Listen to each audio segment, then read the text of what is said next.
আজকের প্রতিযোগিতার শেষ রাউন্ড।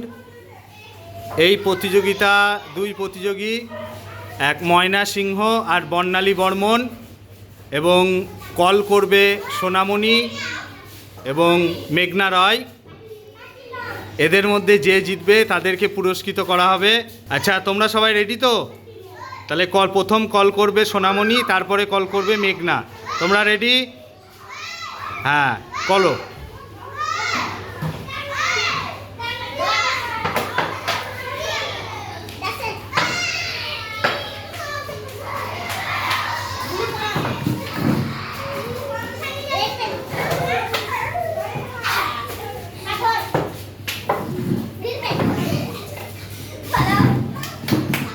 হাততালি দাও, হাততালি দাও। তাহলে আজকের এই প্রতিযোগিতায় কে জিতলো? বর্ণালী বর্মন।